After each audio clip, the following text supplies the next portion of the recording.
Welcome to டேப் IAS academy. So இன்றைக்கி வந்து நம்ம மே மந்த்துக்கான கரண்ட் அஃபேர்ஸ் வந்து இன்றைக்கி பார்க்க போகிறோம். சரியா?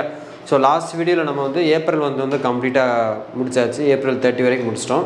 அண்ட் மே 1 வந்து நேற்று நம்ம பார்க்க வேண்டியது. நேற்று கொஞ்சம் ஒர்க் இருந்ததுனால அண்ட் ஐடிலேயும் கொஞ்சம் ஒர்க் இருந்ததுனால ஸோ நேற்று நம்மளால் வீடியோ கொடுக்க முடியல. அதனால் நேற்றுக்குண்டான கரண்ட் அஃபேர்ஸையும் இன்றைக்கான கரண்ட் அஃபேர்ஸும் நம்ம என்ன பண்ணோம், சேர்த்தே நம்ம என்ன பண்ணிடுவோம்னா இன்றைக்கி வீடியோவில் வந்து ஃபுல்லாக கவர் பண்ணிடுவோம். ஓகேவா?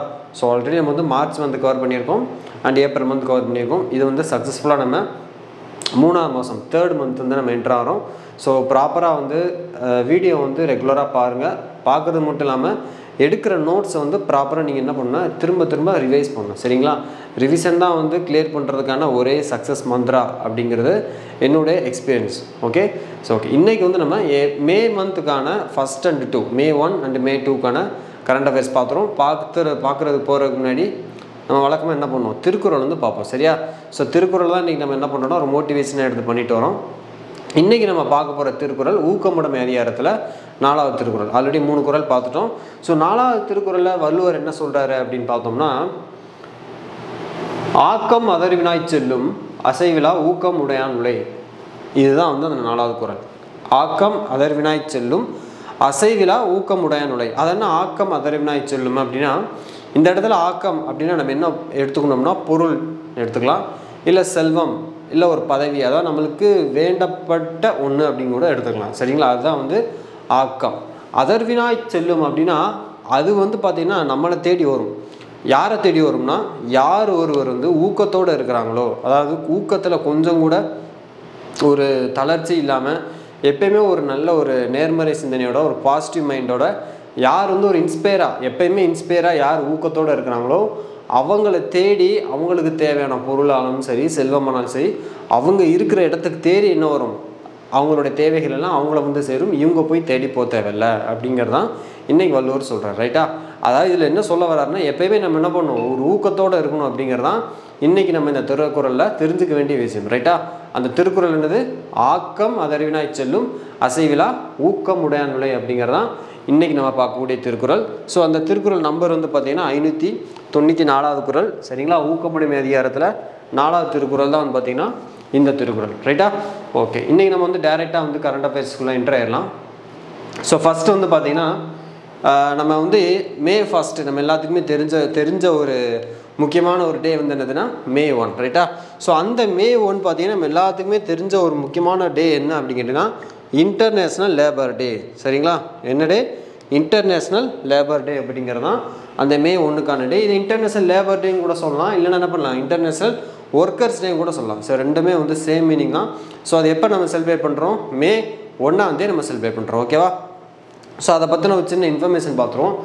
ஸோ பார்த்திங்கன்னா இது வந்து வேர்ல்டு ஃபுல்லாக பார்த்திங்கன்னா தொழிலாளர்களுக்காக ஒர்க்கர்ஸ்க்காக செலிப்ரேட் பண்ணக்கூடிய ஒரு டே தான் வந்து இந்த இன்டர்நேஷ்னல் ஒர்க்கர்ஸ் டே. அதாவது பார்த்திங்கன்னா நம்ம முன்னாடிலாம் பார்த்திங்கன்னா ஒரு இண்டஸ்ட்ரியில் தொழிற்சாலை நிறுவனங்கள்லாம் பார்த்திங்கன்னா வேலையோட ஹவர்ஸ், அந்த வேலை நேரம் பார்த்திங்கன்னா ஒரு நாளைக்கு 24 மணி நேரத்தில் அதிகமான வேலை நேரம் வந்து பார்த்திங்கன்னா தொழிற்சாலைகள் தான் இருப்பாங்க. அதாவது 15 மணி நேரம் 16 மணி நேரம், இன்னும் சொல்ல போனால் 18 மணி நேரம் வரைக்குமே பார்த்திங்கன்னா அந்த தொழிற்சாலையில் வேலை பார்க்கக்கூடிய அந்த மாதிரி ஒரு சூழலில் அந்த கடுமையான வேலை, ஆனால் சம்பளம் பார்த்திங்கன்னா அந்த அளவுக்கு இருக்குது. ரைட்டா? ஸோ அதனால் பார்த்திங்கன்னா அவங்களுடைய உடல் நலம் பார்த்திங்கன்னா ரொம்ப மெலிஞ்சு போயிடும். அவங்களுடைய வாழ்நாள், அந்த வாழக்கூடிய அந்த லைஃப் டைம் வந்து பார்த்திங்கன்னா ரொம்ப கம்மியாக இருக்கும். ஏன்னா உடம்புக்கு தேவையான ரெஸ்ட்டு கொடுக்காதனால வந்த ஒரு விளைவு தான் இது. ஸோ இதை எதிர்த்து போராடி பல போராட்டங்கள் பண்ணி என்ன பண்ணாங்கன்னா, ஒரு வேலை அப்படின்னா ஒரு மனிதனுக்கு வந்து 8 மணி நேரம் தான் வேலை பார்க்கணும் அப்படிங்கிற மாதிரியான ஒரு சட்டத்தை கொண்டு வந்து ஒரு நடைமுறைப்படுத்தியதுக்காக அந்த தொழிலாளர்களோட பங்கை வந்து போற்றும் விதமாக என்ன பண்ணுவாங்க அப்படின்னா வருஷம் மே 1 இன்டர்நேஷ்னல் லேபர் டே அப்படிங்கிற டேவை செலிப்ரேட் பண்ணுறோம். சரியா? ஸோ இதுக்கும் நம்ம இந்தியாவில் இருக்கக்கும் சில விஷயங்கள் சம்மந்தம் இருக்குது. அது என்னங்கிறதையும் பார்த்துருவோம். ஸோ 1923 1923 முதல்ல என்ன பண்ணோம்னா மே தினம் கொண்டாடப்பட்டது எங்கே அப்படின்னா இந்தியாவில். சரிங்களா? ஸோ இந்தியாவில் முதலாக மே டே, ஃபஸ்ட்டு மே டே எந்த இயர் செலிப்ரேட் பண்ணோம் அப்படின்னா 1923 அப்படிங்கிறது தான் ஆன்சர் ஆகணும். சரியா? இது ரொம்பவே இம்பார்ட்டண்ட்டான ஒன்று. எந்த இயர் அப்படின்னு கேட்டாங்கன்னா என்ன சொல்லணும், 1923 1923 அப்படிங்கிறது தான் ஆன்சர். சரியா? ஸோ இதை செலிப்ரேட் பண்ணது யார், இந்த மாதிரி ஒரு திட்டத்தின் மாதிரி நம்ம கொண்டாடணும், மே தினம் தொழிலாளர் தினம் நம்ம கொண்டாடணும் அப்படின்னு இதை கொஞ்சம் கொண்டு வந்தது யார் அப்படின்னா நம்ம தமிழ்நாட்டை சேர்ந்த ஒரு ஃபேமஸான ரிஃபார்மிஸ்ட் தான். யாருன்னா சிங்காரவேலர். சரியா? சிங்காரவேலர் தான் வந்து பார்த்திங்கன்னா இந்த மே தினம் இந்தியாவில் வந்து மே தினம் கொண்டாடுறதுக்கு ஒரு முக்கியமான வழிவகை செய்ததில் இவர் ஒரு நிறைய பேர் இருக்காங்க. அதில் இவர் தான் பார்த்தீங்கன்னா தலைமை ஏற்று அதை நடத்துனது. ரைட்டா? ஸோ 1923 மே 1ஆம் தேதி இந்தியாவில் வந்து மே தினம் செலிப்ரேட் பண்ணப்பட்டது சிங்காலவர தலைமையில். ரைட்டா? ஸோ இந்த மே தொழிலாளர் தினம் அப்படிங்கிறதுனால இன்டர்நேஷ்னல் லேபர் ஆர்கனைசேஷன் சொல்லக்கூடிய ILO இதையும் நம்ம பார்த்துக்கணும். சரியா? ILOனானது இன்டர்நேஷ்னல் லேபர் ஆர்கனைசேஷன். இதோட ஹெட் குவார்ட்டர் எங்கே இருக்குன்னா ஜெனீவா. மேக்ஸிமம் பார்த்தீங்கன்னா இந்த இன்டர்நேஷனலோட ஹெட் குவார்ட்டர் பார்த்தீங்கன்னா இந்த ஜெனீவாவில் தான் வச்சுருப்பாங்க. ஜெனீவா எங்கே இருக்குது? சுவிட்சர்லாண்டில் இருக்குது. அங்கே தான் பார்த்தீங்கன்னா முக்கால்வாசி இது பார்த்தீங்கன்னா அங்கே இருக்கும், இல்லைனா நியூயார்க்கில் இருக்கும். இந்த 2 இடத்துல தான் மாறி மாரி இருக்கும். ரைட்டா? Okay, right. இந்த ILOவோட ஹெட் குவார்ட்டர் எங்கே இருக்குன்னா ஜெனீவாவில் இருக்குது, சுவிட்சர்லாந்து. இது எப்போ எஸ்டாப்ளிஷ் பண்ணாங்க? 1919 என்ன பண்ணாங்க? இந்த ILO வந்து உருவாக்கப்பட்டது, எஸ்டாப்ளிஷ்மெண்ட் பண்ணாங்க. அண்ட் இதோட டைரக்டர் ஜெனரலாக இப்போ கரண்ட்டாக யார் இருக்காங்கன்னா கில்பர்ட் எஃப் ஹாங்போ அப்படிங்கிறவர் இருக்கார். சரியா? இதோட டைரக்டர் ஜெனரலாக யார் இருக்கார்? கில்பர்ட் எஃப் ஹாங்போ அப்படிங்கிறது தான் வந்து இதோட டைரக்டர் ஜெனரலாக இருக்கார். ஸோ இதுதான் வந்து பார்த்தீங்கன்னா இந்த இன்டர்நேஷனல் லேபர் டே பற்றின ஒரு முக்கியமான இன்ஃபர்மேஷன். அண்ட் நம்மளுக்கு எக்ஸாம் பாயிண்ட் ஆஃப் வியூலும் கேட்கக்கூடிய ஒரு சம் இன்ஃபர்மேஷன் உங்களுக்கு சேர்த்து வந்து என்ன பண்ணியிருக்காங்க, இதில் கொடுத்துருக்காங்க. ரைட்டா? So international labour day, international worker day எப்போ செலிப்ரேட் பண்ணுறாங்க? மே 1ஆம் தேதி 1923 முதல்ல இந்தியாவில் வந்து செலிப்ரேட் பண்ணாங்க சிங்காரவேலர் தலைமையில். சரியா? இதுதான் பார்த்தீங்கன்னா நம்ம எல்லாத்துக்கும் பெரிய உழைப்பாளர் சிலைன்னு சொல்லக்கூடிய நம்ம சென்னையில் மெரினா பீச்சில் வச்சுருக்காங்க.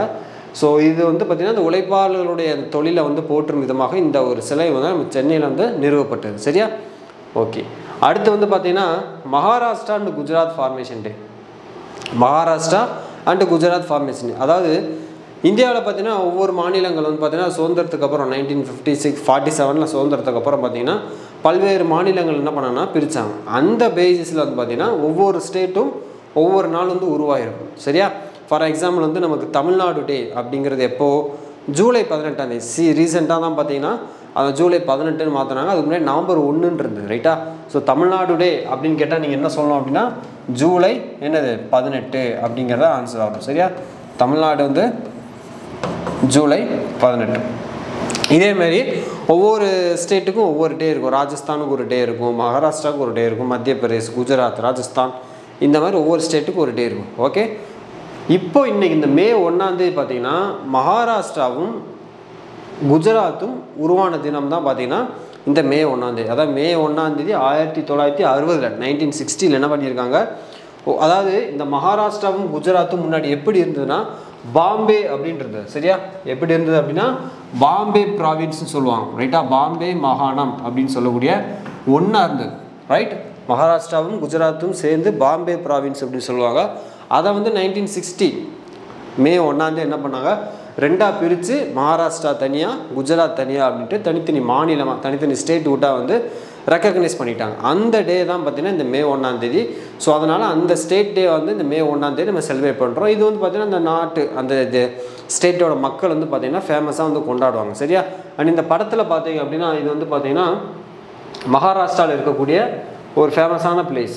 மகாராஷ்டிராவில் இருக்கக்கூடிய ஒரு ஃபேமஸான பிளேஸ் தான் வந்து பார்த்திங்கன்னா இந்த ஒரு இது வந்து பார்த்திங்கன்னா நம்ம மும்பை கேட்டுன்னு சொல்லுவோம் இல்லையா? ஸோ அந்த மும்பை கேட்டு தான் வந்து பார்த்திங்கன்னா இந்த மகாராஷ்டிராவில் இருக்குது. அண்ட் குஜராத்தை பொறுத்த வரைக்கும் இது பார்த்திங்கன்னா ஒரு பெரிய அரண்மனை, ஒரு பேலஸ், ஒரு லக்ஷ்மி பேலஸ் சொல்லுவாங்க, ஒரு ஃபேமஸான பேலஸ். ரைட்டா?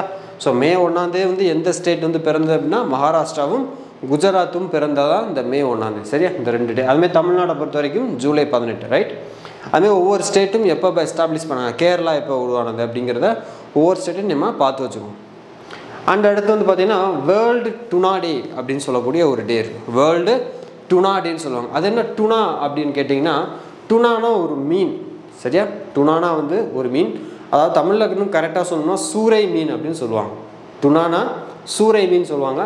இந்த மீனை பொறுத்த வரைக்கும் வந்து பார்த்திங்கன்னா பொதுவாக உலகளவில் வேர்ல்டு ஃபுல்லாக வந்து பீப்புளால் வந்து சாப்பிடக்கூடிய ஒரு ஃபிஷ் தான் பார்த்திங்கன்னா இந்த டுனா ஃபிஷ் அப்படின்னு சொல்லக்கூடிய ஒரு ஃபிஷ்.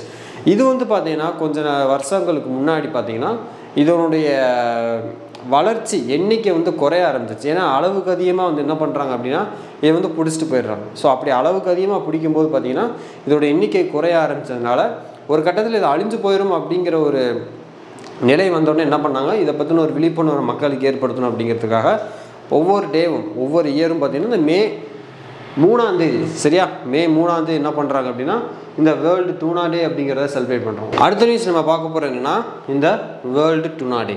வேர்ல்டு டுனா டே அப்படிங்கிறது ஸோ டூனானா என்ன, TUNA, டூனானா என்னென்னா அது வந்து ஒரு மீன், ஒரு ஃபிஷ்ஷை தான் பார்த்தீங்கன்னா டுனா ஃபிஷ் அப்படின்னு சொல்லுவாங்க. தமிழில் வந்து அதை சூறை மீன் அப்படின்னு சொல்லுவாங்க, ரைட்டா. இது வந்து வேர்ல்டு ஃபுல்லாக எல்லா பீப்புளாலுமே வந்து விரும்பி சாப்பிடக்கூடிய ஒரு ஃபிஷ் தான் வந்து இந்த டூனா ஃபிஷ். இதோட எண்ணிக்கை வந்து பார்த்திங்கன்னா கொஞ்ச நாளாகவே வந்து ரொம்ப குறைஞ்சிக்கிட்டே போகுது. ஏன்னா அது அளவுக்கு அதிகமாக வந்து இதை பிடிச்சிட்டு போயிடுறதுனால இதோட எண்ணிக்கை குறைஞ்சிட்டே போய் ஒரு கட்டத்தில் அழிஞ்சிரும், அப்படி இந்த மீன் இனமே இல்லாமல் போயிடும் அப்படிங்கிற ஒரு விழிப்புணர்வு வந்ததுக்கப்புறம் ஸோ ஒவ்வொரு வருஷமும் இந்த மீனை பற்றின ஒரு விழிப்புணர்வு வந்து இதை பாதுகாக்கணும் அப்படிங்கிறதுக்காக எவ்ரி இயர் என்ன பண்ணுறோம், மே 2ஆம் தேதி வந்து பார்த்திங்கன்னா இந்த உலக டுனா தினம் அப்படின்னு நம்ம செலிப்ரேட் பண்ணுறோம், சரியா. ஸோ மே 2ஆம் தேதி பார்த்திங்கன்னா வேர்ல்டு டுனா டே நம்ம செலிப்ரேட் பண்ணுறோம்.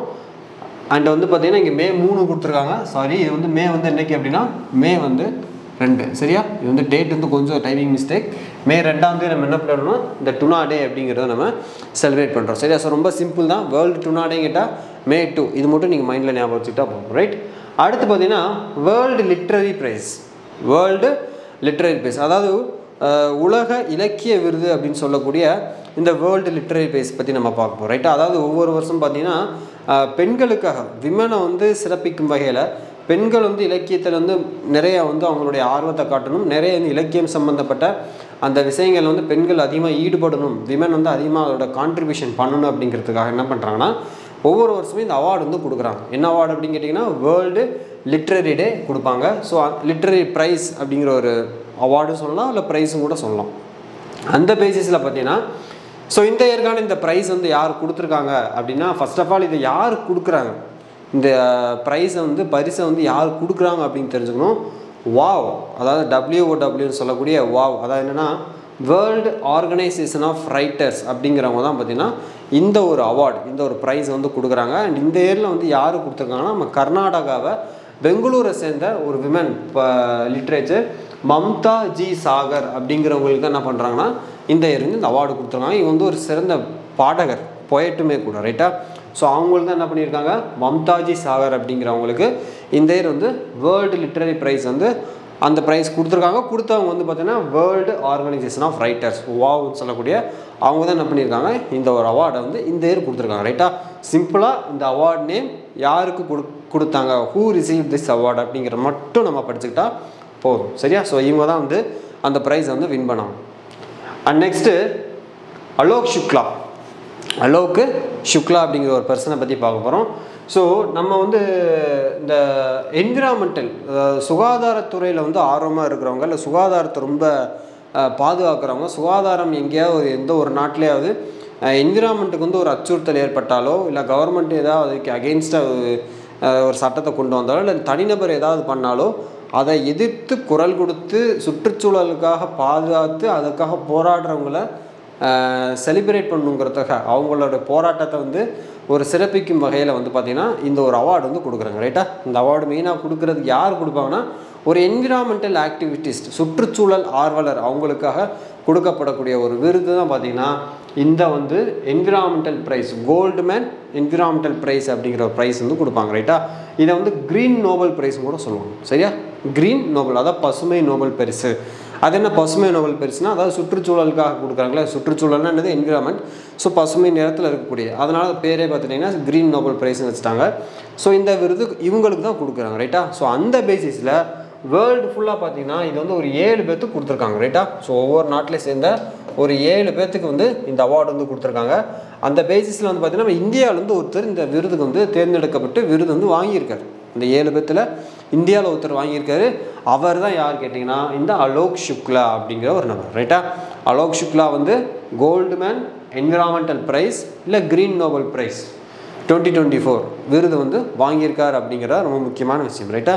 ஸோ இவருக்கு என்ன, எதுக்காக இந்த விருது வந்து இவருக்கு இந்த அவார்டு கொடுக்கறதுக்கான காரணம் என்ன, அப்படி என்ன கான்ட்ரிபியூஷன் பண்ணிட்டாரு, அப்படி என்ன ஒரு ஏதாவது என்ன செயல் செஞ்சதன் மூலமாக இவங்களுக்கு வந்து இந்த விருது கொடுத்துருக்காங்க, அந்த அவார்டு கொடுத்துருக்காங்க அப்படின்னா,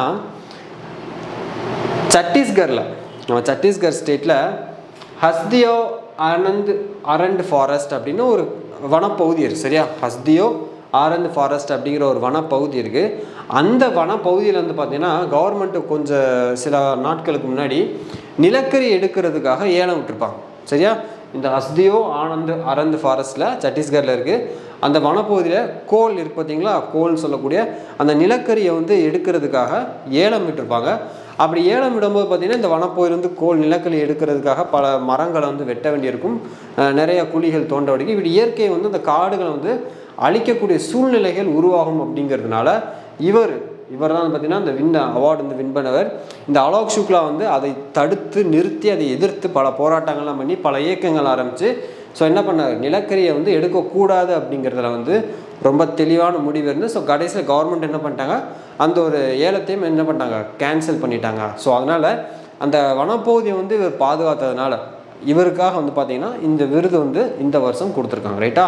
ஸோ சத்தீஸ்கரில் ஹஸ்தியோ ஆரஞ்ச் ஃபாரஸ்ட்டில் வந்து கோல் மைனிங் பண்ணுறதுக்காக நிலக்கரி சுரங்கங்களை எடுக்கிறதுக்காக என்ன பண்ணாங்கன்னா ஏலம் விட்டுருந்தாங்க.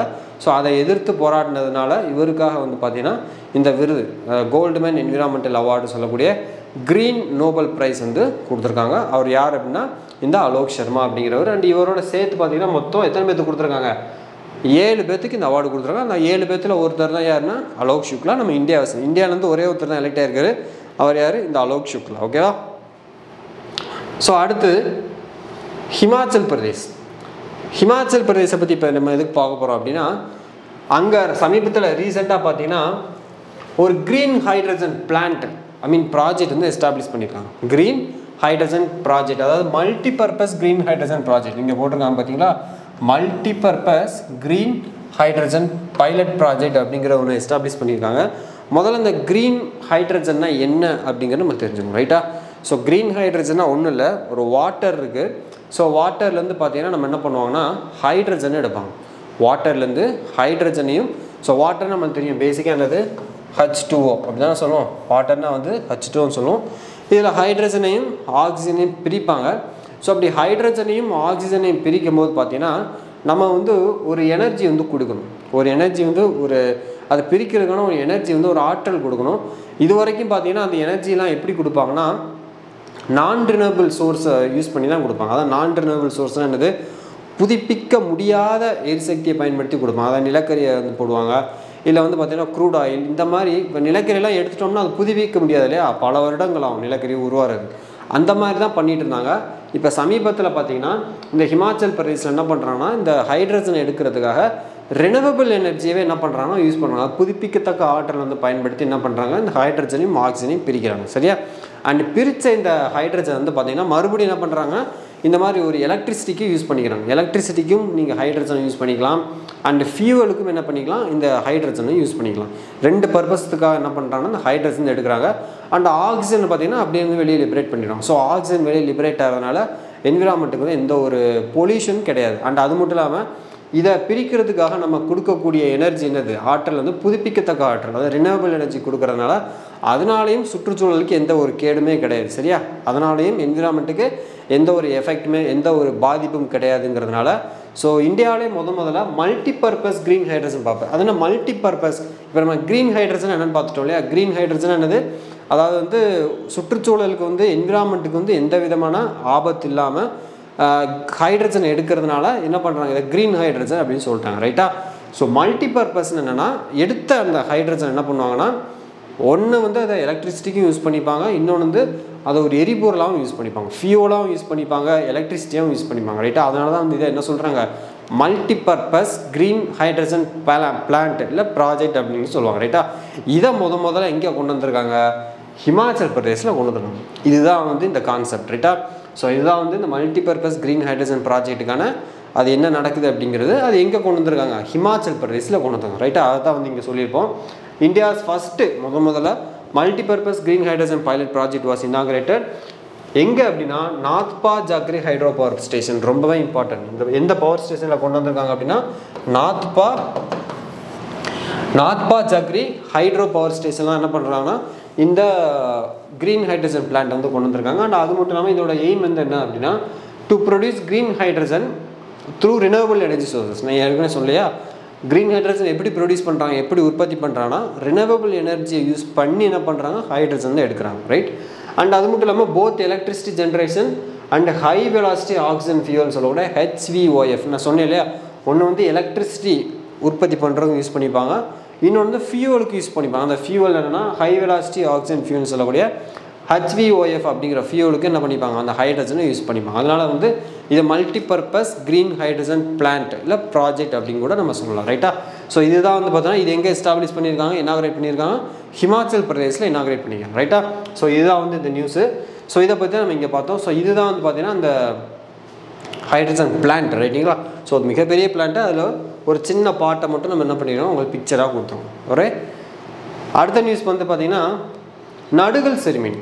அதாவது நம்ம தமிழ்லலாம் படித்து போலையா, நம்ம தமிழ்நாட்டு வரலாறு எடுத்து பார்த்தோம்னா சங்க காலத்துலேருந்தே பார்த்திங்கன்னா இந்த நடுகள் வைக்கக்கூடிய ஒரு பழக்கம் இருக்கும். பொதுவாக நடுகள்னா என்ன அப்படின்னா அந்த காலத்தில் பார்த்திங்கன்னா ஒரு போர், ஒரு வீரச்செயல் செஞ்சவங்களுக்காக, சரியா, ஒரு சமூகத்துக்காகவோ இல்லை மக்களுக்காகவோ வீரச்செயல் செஞ்சு மக்களுக்காகவே இறந்தவங்களுக்காக அவங்களுடைய வீரத்தை போற்றும் வகையில், அவங்களுடைய பிரேவரின்னு சொல்லக்கூடிய அந்த வீரத்தை வந்து சிறப்பிக்கணும், அவங்கள ஹானரிங் பண்ணணும் அப்படிங்கிறதுக்காக என்ன பண்ணுவாங்க, நடுகள்னு ஒன்று வைப்பாங்க. அதை நடுகள் என்ன, ஒரு கல் இருக்கும், அந்த கல் என்ன பண்ணுவாங்க, அவங்களோட உருவத்தை செதுக்கி வைப்பாங்க. இல்லை அப்படின்னா அந்த கல்லுலேயே பார்த்திங்கன்னா ஒரு எழுதுவாங்க. சரிங்களா? நடுகள் வந்து கல்வெட்டுன்னு சொல்லக்கூடிய கல்லே வந்து அவங்களோட பெருமையை வந்து எழுதுவாங்க. ரைட்டா? இதுதான் வந்து நடுகள். சிற்பமாகவும் செதுக்கி வைப்பாங்க, எழுத்து மூலமாகவும் வைப்பாங்க. இதுதான் வந்து நடுகள். ரைட்டா? இப்போ சமீபத்தில் நம்ம என்ன பண்ணுறாங்கன்னா, நம்ம தமிழ்நாடு கவர்மெண்ட் வந்து தாய்லாந்தில் ஒரு நடுகள் வந்து வச்சுருக்காங்க. தமிழக மக்களுக்காக என்ன பண்ணியிருக்காங்கன்னா, தமிழ் மக்கள் நிறைய பேர் ஒரு விஷயத்துக்காக இறந்துருக்காங்க. ரைட்டா? ஸோ அவங்களுடைய அந்த இதை போற்றும் வகையில் என்ன பண்ணியிருக்காங்க, தாய்லாந்தில் நம்ம தமிழ்நாடு கவர்மெண்ட்டு ஒரு நடுகள் வச்சுருக்காங்க. எதுக்காக அந்த நடுகள் வச்சுருக்காங்கன்னா, 2ஆம் உலகப் போர், செகண்ட் வேர்ல்டு வார் டைமில் என்ன பண்ணிங்கன்னா, இந்த சியாம், தாய்லாந்தில் சியாம்னு ஒரு பிளேஸ் இருக்குது. சரியா? தாய்லாந்தில் சியாம்னு ஒரு பிளேஸ் இருக்குது. அந்த சியாம் பிளேஸையும் பர்மா, அதாவது இன்றைக்கி மியான்மர் சொல்கிறோம் இல்லையா, அந்த மியான்மர் சொல்லக்கூடிய பர்மாவையும் கனெக்ட் பண்ணுறதுக்காக ஒரு ரயில்வே லைனை போட்டாங்க செகண்ட் வேர்ல்டு வார் டைமில். ஏன்னா உலகப்போர் நடந்துக்கிற டைமில் வந்து பார்த்திங்கன்னா அந்த இராணுவ வீரர்கள் வந்து ஒரு நாட்டிலேருந்து இன்னொரு நாட்டுக்கு கொண்டு போகிறது, ரகசியமாக கொண்டு போகிறது, ஆயுதங்களை எடுத்துகிட்டு போகிறது, ரகசியமாக ஆயுதங்கள் எடுத்துகிட்டு போகிறது, இப்படி பல்வேறு காரணங்களுக்காக என்ன பண்ணுவோம்னா ரயில்வே லைன்லாம் போடுவாங்க. ரைட்டா? ஸோ காட்டு வழியாக பல ஆபத்தான காடுகள் வழியெல்லாம் மலைப்பாதை வழியெல்லாம் பார்த்திங்கன்னா இந்த ரயில்வே லைனை போட வேண்டிய சூழ்நிலை இருக்கும். அப்படிப்பட்ட சூழ்நிலையில் அங்கே அந்த சியாம்லேருந்து பர்மாவுக்கு ரயில்வே லைன் போடும்போது அதில் கிட்டத்தட்ட பார்த்திங்கன்னா தமிழ்நாட்டை சேர்ந்த தமிழர்கள் வந்து பார்த்திங்கன்னா 1.5 லட்சத்துக்கும் மேற்பட்ட தமிழர்கள் வந்து இந்த பணியில் வந்து ஈடுபடுத்தப்பட்டாங்க. ரைட்டா? ஸோ இந்த பணியில் ஈடுபடுத்தப்படும் போது பார்த்திங்கன்னா 2ஆம் உலகப்போர் நடந்துகிட்டு இருக்குது காலகட்டத்தில். ஸோ போர் சூழல் அப்படிங்கிறதுனால சரியான என்ன பண்ண முடியாதுன்னா, அவங்களால ஒரு ஓய்வு எடுக்க முடியாது, சரியான உணவுமே கிடைக்காது. ரைட்டா? சரியான உணவு கிடைக்காதுன்னு சொல்கிறது பதிலாக உணவே கிடைக்காது அப்படின்னு தான் சொல்லணும். அப்படிப்பட்ட சூழ்நிலையில் ஒரு 70,000 மக்கள், தமிழ்நாட்டை சேர்ந்த 70,000 தமிழர்கள் வந்து அதெல்லாம் இறந்துட்டாங்க. ரைட்டா? அப்போ அந்த தமிழர்களை வந்து சிறப்பிக்கணும், அவங்களோட நினைவு கூறணும் அப்படிங்கிறதுக்காக என்ன பண்ணுறாங்க அப்படின்னா, இந்த ஒரு நடுகளை நம்ம தமிழ்நாடு கவர்மெண்ட்டை வந்து அங்கே நிறுவியிருக்காங்க. எங்கன்னா தாய்லாந்தில் ஒரு புத்தர் கோயில் இருக்குது. ரைட்டா? தாய்லாந்தில் ஒரு புத்தர் கோயில் இருக்குது. அங்கே அந்த இன்றைக்கி அது புத்தர் கோயிலாக இருக்குது. ஆனால் அங்கே தான் பார்த்திங்கன்னா அந்த இறந்து போன எல்லாரையும் பார்த்திங்கன்னா அங்கே தான் வந்து புதைக்கப்பட்டாங்க. ஸோ இறந்த மக்கள் எல்லாரையும் வந்து பெரிய அளவில் ஒரு குழியை தோண்டி என்ன பண்ணாங்கன்னா மொத்தமாக ஒரே இடத்துல புதைச்சாங்க. அந்த இடத்துல தான் என்ன பண்ணுறாங்க அப்படின்னா இன்றைக்கி இந்த நடுகள் வந்து நட்டுருக்காங்க. ரைட்டா? ஸோ அந்த இடத்துல தான் பார்த்திங்கன்னா இந்த நடுகள் வந்து இன்றைக்கி நட்டுருக்காங்க. அப்படிப்பட்ட அந்த மக்களுடைய அந்த உழைப்பை வந்து நம்ம பாராட்டணும் அப்படிங்கிறதுக்காக என்ன பண்ணுறாங்க அப்படின்னா, ஸோ நம்ம தமிழ்நாடு கவர்மெண்ட் ஒரு 10 லட்சம் ரூபாய் ஸ்பெண்ட் பண்ணி அந்த நடுகள் வைக்கிறதுக்காக 10 லட்சம் ரூபா ஸ்பெண்ட் பண்ணி என்ன பண்ணியிருக்காங்க, அந்த தாய்லாந்தில் இந்த ஒரு நடுகள் வச்சுருக்காங்க. இதுதான் வந்து இந்த கண்டென்ட்டை பற்றின நியூஸ் இருக்குது. ரைட்டா? ஸோ அப்போ என்ன பார்த்தோம் அப்படின்னா, to honour the sacrifice of thousands of Tamils who died in the construction of Siam, Thailand to Burma railway line. ரைட்டா? அடுத்து வந்து during the second world war and நடுகள் ஓப்பன் அட், ஸோ கரெக்டாக அது எந்த இடத்துல, தாய்லாந்தில் எந்த இடத்துல அப்படின்னா கஞ்சனாபுரி அப்படிங்கிற ஒரு பிளேஸ். ரைட்டா? கஞ்சனாபுரி அப்படிங்கிற பிளேஸு, அங்கே தான் வந்து பார்த்திங்கன்னா அந்த நடுகள் வந்து ஓப்பன் பண்ணியிருக்காங்க. ஸோ இது யார் வந்து இதை வந்து நடுகள் வச்சாங்க அப்படின்னா, தமிழ்நாடு கவர்மெண்ட்டும் தாய்லாந்தில் இருக்கக்கூடிய தாய் தமிழ் அசோசியேஷன், இவங்க 2 பேர் சேர்ந்து என்ன பண்ணியிருக்காங்கன்னா இந்த ஒரு நடுகள் வந்து வச்சுருக்காங்க. தமிழ்நாடு கவர்மெண்ட்டும் தாய் தமிழ் அசோசியேஷன் அப்படிங்கிறவங்க 2 பேர் சேர்ந்து என்ன பண்ணியிருக்காங்கன்னா இந்த ஒரு நடுகள் வச்சுருக்காங்க. ஸோ பிக்சரில் பார்க்குறீங்க, இதுதான் வந்து என்னென்னா இந்த நடுகள். ரைட்டா? ஸோ அந்த தாய்லாந்தில் வந்து ஒரு புத்தர் கோயில் இருக்குது. இன்றைக்கி அந்த புத்தர் கோயிலாக இருக்குது. ஸோ பின்னாடி பார்க்குறீங்க, அதுதான் ஒரு புத்தர் கோயில். ஸோ அந்த புத்தர் தாவோன் அப்படிங்கிற புத்தர் கோயில், அந்த புத்திஸ்ட் டெம்பிளில் தான் பார்த்திங்கன்னா இந்த ஒரு நடுகள் வந்து இன்றைக்கி நம்ம தமிழ்நாடு கவர்மெண்ட்டோட முயற்சினால வச்சு என்ன பண்ணியிருக்காங்கன்னா இந்த ஒரு நடுகள் வந்து வச்சுருக்காங்க. ரைட்டா? ஸோ இதுதான் வந்து பார்த்திங்கன்னா இதுலேருந்து பார்த்திங்கன்னா நம்ம தமிழ்நாட்டை சேர்ந்த ஒரு போக்குவரத்துறை அமைச்சர் அவருமே என்ன பண்ணியிருக்காங்க இதில் பார்ட்டிசிபேட் பண்ணியிருக்காரு. அண்ட் ராஜ்யசபா லோக்சபாவோட எம்பியாக இருக்க ராஜ்யசபாவோட எம்பி அவருமே பார்த்தீங்கன்னா இந்த நடுகள் விழாவில் கலந்துருக்காரு அப்படிங்கிறது நம்ம தெரிஞ்சுக்க வேண்டிய ஒரு விஷயம், ரைட்டா? ஸோ இப்போ தெரிஞ்சுக்க வேண்டியது தாய்லாந்தில் தமிழர்களுடைய அந்த வீரத்தை வந்து போற்றும் வகையில் ஒரு நடுகள் வந்து எஸ்டாப்ளிஷ் பண்ணிக்கலாம். இதுதான் வந்து நியூஸ், ரைட்டா? ஸோ எந்த கண்ட்ரி அப்படிங்கிற முக்கியம், தாய்லாந்து. ஸோ அடுத்த news, sustainable finance for tiger landscapes conference அப்படின்னு ஒரு நியூஸ் பார்க்கணும், ரைட்டா? அதாவது என்னென்னா ஆசிய காண்டினென்ட்டில் ஏஷியன் காண்டினென்ட்டில் புலிகளினுடைய எண்ணிக்கை டைகருடைய அந்த கவுண்டிங் வந்து இன்க்ரீஸ் பண்ணணும் அப்படிங்கிறதுக்காக என்ன பண்ணுறாங்கன்னா ஒரு ஸ்டெப் எடுத்துருக்காங்க, ரைட்டா? ஸோ டைகருடைய கவுண்டிங் இன்க்ரீஸ் பண்ணால் அதுக்கான தேவையான அந்த உள்கட்டமைப்பு வசதிகள் இதெல்லாம் வந்து நம்ம ஏற்படுத்தணும், நிறைய விழிப்புணர்வை மக்கள் மத்தியில் ஏற்படுத்தணும். ஸோ இதுக்காக வந்து கொஞ்சம் என்ன பண்ணணும், நம்மளுக்கு பண தேவைகளும் இருக்கும், ரைட்டா? ஸோ மானிட்டரி லெவல்லே வந்து நம்மளுக்கு அதோட தேவை இருக்கும், பணம் வந்து தேவைப்படும்.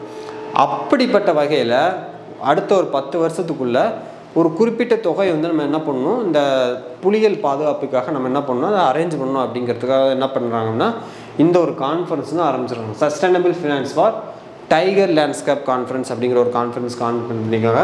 ஸோ இதை ஆர்கனைஸ் பண்ணது யாருன்னா கவர்மெண்ட் ஆஃப் பூட்டான் கவர்மெண்ட்டும் டைகர் கன்சர்வேஷன் கோலிஷன் அப்படின்னு சொல்லுவாங்க, 2 பேருமே சேர்ந்து என்ன பண்ணியிருக்காங்க, இந்த ஒரு இதை வந்து எஸ்டாப்ளிஷ் பண்ணியிருக்காங்க. அதாவது $1 பில்லியன், சரிங்களா? $1 பில்லியன் ஃபார் 10 இயர்ஸ், 10 வருஷத்துக்குள்ளே $1 பில்லியன் வந்து என்ன பண்ணியிருக்காங்க, நம்ம வந்து என்ன பண்ணணும், மொபிலைஸ் பண்ணணும்னா அதுக்காக ஒரு நிதி திரட்டணும் அடுத்த 10 ஆண்டுக்குள்ளே அப்படிங்கிறத நம்ம தெரிஞ்சுக்க வேண்டிய விஷயம். For preservation of tiger landscape, புலிகளுடைய அந்த இடத்தை பாதுகாக்கவும் புலிகளை பாதுகாக்கிறவும் டைகரை கன்சர்வ் பண்ணுறதுக்காகவும் இந்த ஒரு ஸ்டெப்பை வந்து எடுத்திருக்காங்க, ரைட்டா? ஸோ அடுத்த நியூஸ், வேலவன் செந்தில்குமார். ஸோ ரீசெண்டாக பார்த்தீங்கன்னா இவர் நம்ம தமிழ்நாட்டை சேர்ந்தவர், ரைட்டா? வேலவன் செந்தில்குமார் வந்து நம்ம தமிழ்நாட்டை சேர்ந்தவர். சமீபத்தில் வந்து பேட்ச் ஓப்பன் 2024 ஸ்குவாஷ் டோர்னமெண்ட்டில் வந்து வின் பண்ணியிருக்கார், சாம்பியன்ஷிப் வின் பண்ணி 8வது பட்டம் என்ன பண்ணியிருக்காருன்னா இவர் வந்து வாங்கியிருக்கார், ரைட்டா? ஸோ 8வது பட்டம் வாங்கின இந்த PSA டூர் சொல்லக்கூடிய பேட்ச் ஓப்பன் 2024 ஸ்குவாஷ் டோர்னமெண்ட்டில் 8th டைட்டில் வின் பண்ணது யார் அப்படின்னு கேட்டிங்கன்னா நம்ம தமிழ்நாட்டை சேர்ந்த வேலவன் செந்தில்குமார். ஸோ இந்த பிக்சரில் பார்க்குறீங்க இல்லையா? ஸோ இவர் தான் வந்து அந்த 8th டைட்டில் வந்து வின் பண்ணியிருக்காரு. அண்ட் இதை யாரை தோக்கடிச்சா அப்படின்னா ஃப்ரான்ஸ் நாட்டை சேர்ந்த மெல்வில் சியானிமேனிகோ அப்படிங்கிற வந்து டிஃபீட் பண்ணி அவரை தோக்கடிச்சு இந்த ஒரு பட்டத்தை வந்து இவர் கைப்பற்றியிருக்கார், ஜெயிச்சு வந்து வாங்கியிருக்கார், வின் பண்ணியிருக்கார், ரைட்டா? இதுதான் வந்து நியூஸ், ரைட்? ஸோ எந்த ஸ்போர்ட்ஸ் அப்படின்னா பேட்ச் ஓப்பன் 2024 ஸ்குவாஷ் டோர்னமெண்ட் அப்படிங்கிற அந்த நியூஸ். ஃபஸ்ட்டு இந்த வேலவன் செந்தில்குமார் வந்து எந்த ஒரு ஸ்போர்ட்டோட ரிலேட்டாக இருக்கார் அப்படிங்கிறத நம்ம தெரிஞ்சுக்கணும். எந்த sport Velavan Senthilkumar is related to which sport அப்படின்னு கேட்டால் நம்ம என்ன சொல்லணும், ஸ்குவாஷ் அப்படிங்கிறது நம்ம தெரியணும், ரைட்டா? ஸோ அடுத்து வந்து பார்த்தீங்கன்னா ஷர்வானிகா. ஸோ இவங்களும் ஒரு முக்கியமான ஒரு ஸ்போர்ட்ஸ் பர்சன் தான், ஒரு சின்ன குழந்தை தான், ரைட்டா? ஸோ பெரிய ஆளும் கிடையாது, சின்ன குழந்தை தான்.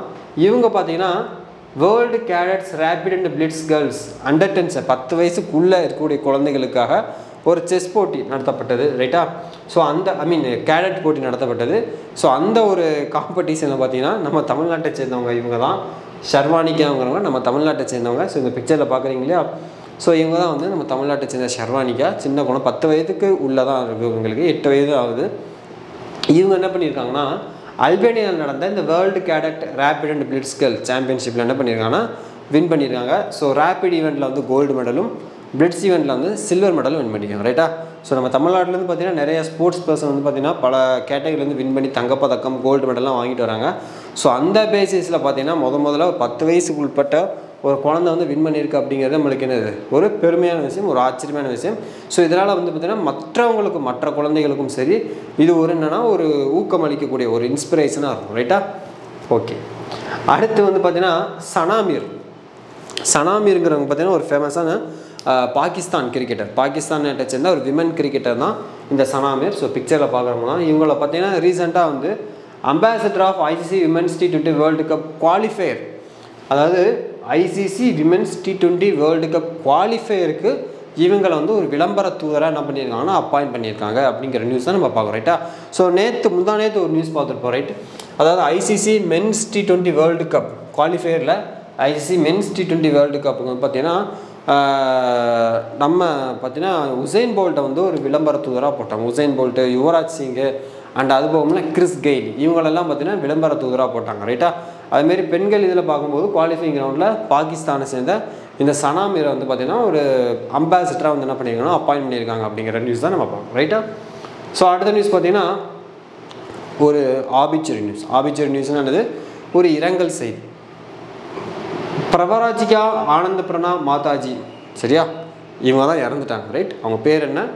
பிரவராஜிகா ஆனந்தபிராணா மாதாஜி, அவங்க இறந்துட்டாங்க. இவங்க யார் அப்படின்னா ஸ்ரீ சாரதா மாடம் அண்ட் ராமகிருஷ்ணா சாரதா மிஷன். மாத்திரம்னா மடம் சொல்லுவாங்க, ரைட்டா.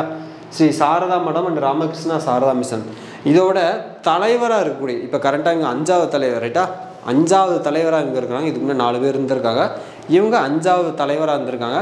சமீபத்தில் அவங்க என்ன பண்ணாங்க, உடல்நல குறைவுனால, ஸோ ஹெல்த் இஷ்யூனால் என்ன பண்ணிட்டாங்கன்னா இறந்துட்டாங்க அப்படிங்கிற நியூஸ் தான் வந்து இந்த ஆபிச்சுரி நியூஸ். அவங்க நேம் வந்து பிரவராஜிகா ஆனந்தபிரணா மாதாஜி அப்படிங்கிறவங்க தான் இந்த நியூஸில் நம்ம பார்க்க முடியும், ரைட்டா. ஸோ இவங்க தான் அவங்க சமீபத்தில் என்ன பண்ணாங்கன்னா ஹெல்த் இஷ்யூனால் இறந்துட்டாங்க. நம்ம குயிக்காக வந்து ரீகேப் பார்த்துடலாம். இப்போ வரைக்கும் பார்த்ததில் என்னென்ன அப்படின்னு சொல்லிட்டு டக் ரீகேப் பார்த்துடலாம். ஸோ ஃபஸ்ட்டு வந்து பார்த்தீங்கன்னா international labour day every year. So வந்து பார்த்தீங்கன்னா மே 1 சர்வதேச தொழிலாளர்கள் தினம் சொல்லக்கூடிய international labour day, international workers day celebrate பண்ணுறோம். இந்தியாவில் முதல்ல 1923 மே 1 இதை வந்து செலிப்ரேட் பண்ணோம். யார் தலைமை? சிங்காரவேலர் தலைமையில் செலிப்ரேட் பண்ணோம், ரைட்டா. ஸோ ஐஎலோட ஹெட் குவார்ட்டர் வந்து 1919 இதை எஸ்டாப்ளிஷ் பண்ணாங்க.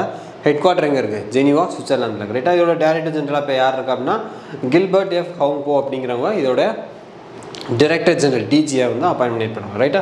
அடுத்த வேர்ல்டு டுனா டே அப்படிங்கிறது பார்த்தீங்கன்னா இது ஒரு மீன் வகை, சூறை மீன் சொல்லுவாங்க. இந்த மீனை பற்றின ஒரு விழிப்புணர்வு மக்கள் மத்தியில் ஏற்படுத்தி இந்த மீனை வந்து பாதுகாக்கணும் அப்படிங்கிறதுக்காக எவ்ரி வருஷம் வந்து பார்த்தீங்கன்னா மே 2 எவ்ரி இயர் மே 2 என்ன பண்ணுறோம், இந்த வேர்ல்டு டுனா டே வந்து நம்ம செலிப்ரேட் பண்ணுறோம், ரைட். அடுத்து மகாராஷ்டிரா அண்ட் குஜராத் ஃபார்மேஷன் டே மே 1 பார்த்தீங்கன்னா மகாராஷ்டிரா மற்றும் குஜராத் இந்த 2 மாநிலம் வந்து தனித்தனியான மாநில அந்தஸ்து பெற்றது. அதுக்கு முன்னாடி இந்த ஒன்றா பாம்பே ப்ராவின்ஸாக இருந்தது. என்ன பண்ணிட்டாங்க, இந்த மே 1 1960 1960 2 மாநிலமாக பிரித்தாங்க. அந்த தினத்தை நம்ம என்ன பண்ணுறோம்னா இந்த மே 1 மகாராஷ்டிரா தினம் அண்டு குஜராத் டே அப்படின்னு நம்ம செலிப்ரேட் பண்ணுறோம், ரைட்டா.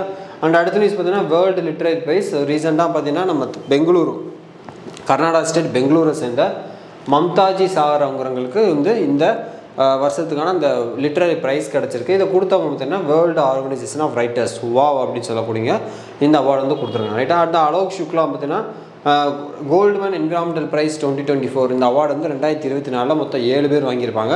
ஸோ அந்த 7 பேரில் வந்து பார்த்திங்கன்னா நம்ம இந்தியாவை சேர்ந்த ஒரே ஒருத்தர் தான். அந்த ஒருத்தர் தான் யாருன்னா அந்த அலோக் சுக்லா. ஸோ சத்தீஸ்கரில் வந்து ஹஸ்தியோ அரந்த் ஃபாரஸ்ட்டில் வந்து நிலக்கரி எடுக்கிறதுக்காக, கோல் எடுக்கிறதுக்காக விடப்பட்ட ஏலத்தை வந்து இவர் எதிர்த்து போராடி இந்த வனப்பகுதியை மீட்டெடுத்ததுக்காக என்ன பண்ணுறாங்கன்னா இந்த ஒரு விருதை வந்து இந்த ஒரு பரிசு வந்து இந்த ஆண்டு இவருக்கு கிடச்சிருக்கு. 7 பேரில் வந்து இவரும் ஒரு ஆள், ரைட்டா. ஸோ அடுத்தது பார்த்தீங்கன்னா ஹிமாச்சல் பிரதேசில் வந்து என்ன நியூஸ் அப்படின்னா இந்தியாவிலே முதல்ல multi purpose green hydrogen pilot project வந்து என்ன பண்ணியிருக்காங்கன்னா ஹிமாச்சல் பிரதேசில் எஸ்டாப்ளிஷ் பண்ணியிருக்காங்க. அதாவது க்ரீன் ஹைட்ரஜன் ஹைட்ரஜன் நம்ம வந்து பார்த்திங்கன்னா வாட்டர் இருக்குது அப்படின்னா அந்த தண்ணியிலேருந்து என்ன பண்ணுறோம், நம்ம ஹைட்ரஜனையும் ஆக்சிஜனையும் பிரிக்கணும். அப்படி அதை பிடிக்கும் போது பார்த்திங்கன்னா நம்ம கொடுக்கக்கூடிய எனர்ஜி ஆற்றல் வந்து புதுப்பிக்கத்தக்க ஆற்றல் உள்ளக்கூடிய ஒரு எனர்ஜியை கொடுக்கணும், ரைட்டா. ரெனியூவபிள் எனர்ஜி கொடுத்து அந்த ஹைட்ரஜன் எடுக்கிறதுனால சுற்றுச்சூழலுக்கு வந்து பார்த்திங்கன்னா எந்த விதமான ஒரு பாதிப்பு இல்லாதனால என்ன பண்ணுறோம், அது நம்ம க்ரீன் ஹைட்ரஜன், பசுமை ஹைட்ரஜன் அப்படின்னு நம்ம சொல்கிறோம், ரைட்டா.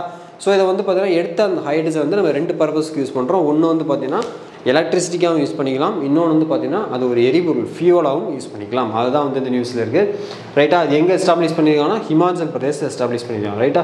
ஸோ அந்த ஃபியூல் வந்து பார்த்திங்கன்னா high velocity oxygen fuel HVOF அப்படிங்கிற ஃபியூலுக்கும் எரிபொருளுக்கும் நம்ம அதை பயன்படுத்திக்கணும், ஏதாவது அந்த ஹைட்ரஜன், ரைட்.